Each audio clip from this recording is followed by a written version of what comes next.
wong kang sendenan ila sayin maring suwiji-wiji. Ini digoyai walaupun keadaan tidurnya yang menetapkan pantat itu bersandar pada sesuatu. Jadi misalnya di pinggir tembok, di masjid milih yang pinggir, kemudian bisa bersandar tidur. Selama pantatnya tidak berpindah-pindah, maka wudunya tidak batal. Bihaisu lauzala klan sekira lamun ilang opo sek lasakoto mongko yekti tibo sopo man. Ini keterangan sesuatu yang disandari tadi. Walaupun yang disandari tadi seandainya dilepas, maka orangnya jatuh. Berarti bersandarnya sungguh-sungguh, tidak bersandar hanya sekedar. Karena kalau bersandarnya sekedar kan dipindah tempat sandarannya masih tetap bisa duduk. Tapi yang ini bersandarnya sangat kuat. Jadi kalau dipindah langsung jatuh. Tetap itu dihukumi tidak membatalkan wudhu. Lil amni krono anane sifat aman khina idin saking arahe mumakinan ila akhirihi min khuruji sayin saking metune wiji-wiji. Ini alasannya. Karena dengan tidur yang menetapkan pantat dan tidak berubah walaupun itu bersandar ataupun duduknya di atas kendaraan, roda batin yang di sini itu semua menghasilkan keamanan dari keluarnya sesuatu dari dua jalan. Jadi bisa tertutup dua jalan depan ataupun belakang untuk mengeluarkan sesuatu sebab duduknya tadi. Amma ghairul mumakini anapun utawi wong kang ora netepaken bokong iku fayantakidu monggo dadi rusak apa wudu'uhu wudune ghair. Wa ingkanat senajan ana sapa ghair iku mustatiron iku mustakiron wong kang tetep. Adapun orang yang tidak menetapkan pantat maka wudunya batal walaupun tidak berubah, mustakir. Artinya seandainya kita tidur dalam keadaan berdiri, tidak berubah sama sekali.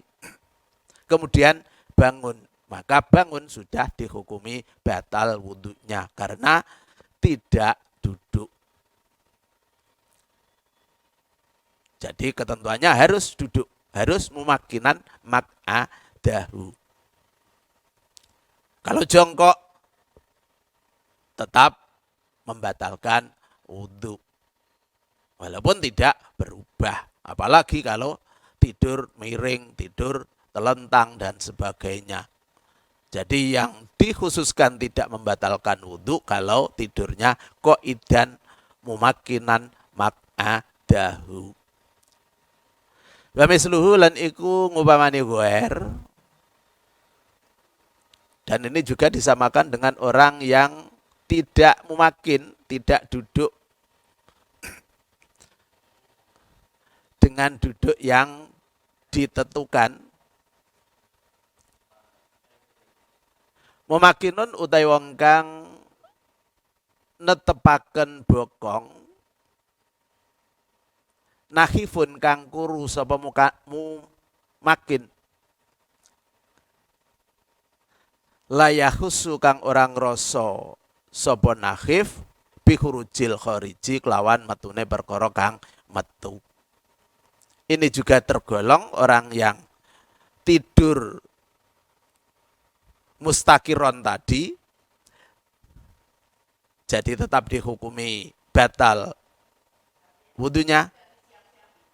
Orang yang duduk dan menetapkan pantatnya, tapi orang tersebut keadaannya kurus, nakhifun. Kalau orangnya kurus kan, pantatnya tidak bisa menempel ke tempat duduk. Jadi masih ada kemungkinan keluarnya sesuatu dari jalan belakang dengan tanpa diketahui. Makanya kalau orangnya kurus, walaupun duduk dengan duduk yang mumakin, makadahu tetap dihukumi batal wudunya. Karena layakhussu bi khurujil kharij tadi. Keluarnya sesuatu dari jalan belakang tidak dirasakan. Tidak bisa tertutup oleh pantat. Wa makinun lan wong kang netepaken bokong intabaha. Kang lilir sapa mumakin ba'da anzalat ing dalem sakwuse yen to ngalih apa aliyatahu bokonge mumakin. Terus jenis yang ketiga ini juga dihukumi batal wudunya apabila orang tersebut dalam keadaan tidur, tidurnya menetapkan pantat. Jadi bersila. Tapi pada saat bangun, pantatnya berubah. Ba'da an zalat. An makorihi saking gon tetepe aliyat. Yakinan kelawan yakin. Ya misalnya duduknya di sini kemudian bangun pindah ke pojok misalnya seperti itu. Tadi saya tidurnya di situ. Sekarang kok sudah di pojokan. Padahal keadaannya tetap bersila, tidak berubah. Kalau kenyataannya seperti itu, tetap dihukumi batal wudunya. Menunjukkan zalat al-yatahu. Tapi yakinan. Artinya yakinan ini benar-benar yakin kalau dia berpindah. Tadi duduknya tidak di sini, tapi sekarang berpindah menjadi di sini. Bikhlafi malau saka midani kelawan masalah lamun mamang sapa mumpakin.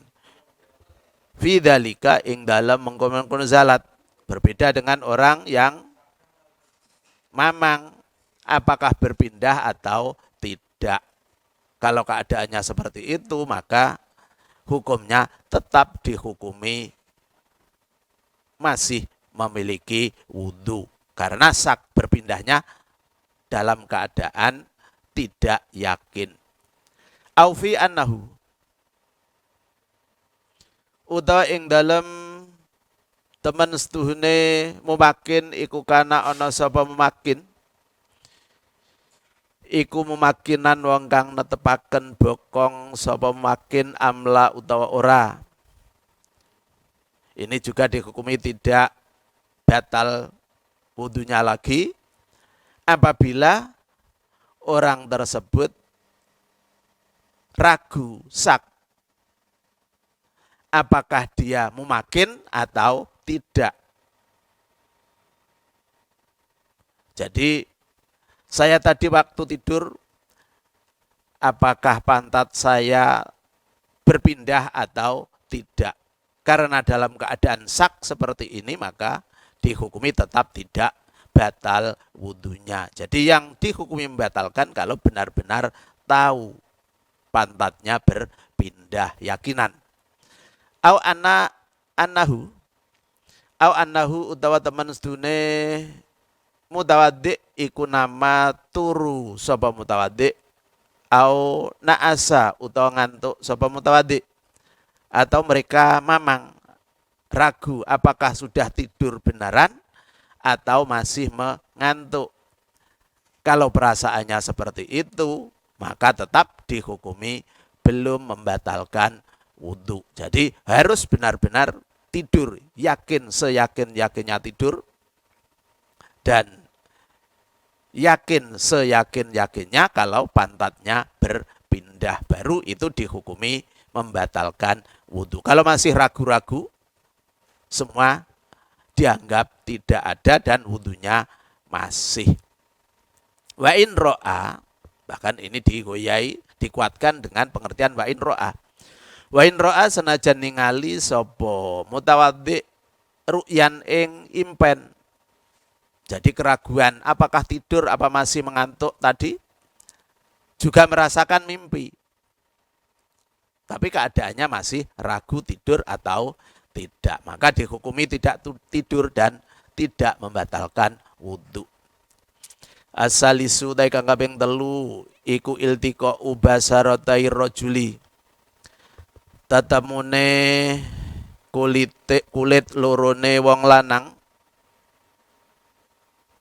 iltiqa, jadi bertemu, tidak harus menyentuh, bersenggolan. Walau mamsuhan senajan anane rajul, anane basarotai rajul iku den tugel wal mar'ati lan wong wadon. Dari awal sudah digoyai. Itu tetap dihukumi membatalkan wudhu. Jadi orang yang bersentuhan kulit basaroh antara laki-laki dan perempuan, yang penting bukan muhrimnya, mahramnya, itu dihukumi membatalkan wudhu. Bahkan sampai di sini dijelaskan walau mamsuhan, senajan dipotong. Jadi tahu ini tangannya orang perempuan. Kemudian ada orang laki-laki membawa keadaan wudhu, maka batal. Walau mayitatan senajan anane mar'ah iku wadon kang mati. Jadi ini juga keadaannya meninggal. Terpotong saja juga membatalkan. Meninggal kemudian tangannya dipotong misalnya. Dipegang oleh orang laki-laki atau sebaliknya, itu hukumnya membatalkan wudhu. Amdan kelawan nejo ausahwan utawa lali, baik itu menyentuhnya dengan disengaja ataupun lupa. Jadi keadaan apapun asal laki-laki dan perempuan itu sudah bersentuhan kulit, maka wudhunya sudah batal. Tidak ada istilah saya lupa kok, enggak ada. Tetap membatalkan wudhu. Walau biudwin senajan kelawan anggota, walau biudwi asalla, senajan kelawan anggotane wong kang jimpe. Maksudnya kalau yang sekarang orang yang lumpuh. Walaupun anggota yang menyentuh itu anggota yang lumpuh, tidak merasakan apa-apa, tetap dihukumi membatalkan wudhu. Jadi ada orang yang tangannya sudah tidak bisa berfungsi, kemudian menyentuh orang lain yang berbeda jenis, maka wudhunya tetap batal. Auzaidin utawa gauto kang tambah. Bahkan ini zaidin, maksudnya dia memiliki daging tumbuh. Kemudian daging tumbuh tersebut dimanapun tempatnya disentuh oleh lawan jenis, maka kedua-duanya batal kalau kedua-duanya memiliki wudhu. Liqaulihi ta'ala, krono dawe Allah Ta'ala aula mastumun nisa'a, nyatane dawuh aula mastumun nisa'a. Aula mastum utawa demok sapa sira an-nisaa ing pira-pira wong wadon. Jadi ini dasar kalau bersentuhan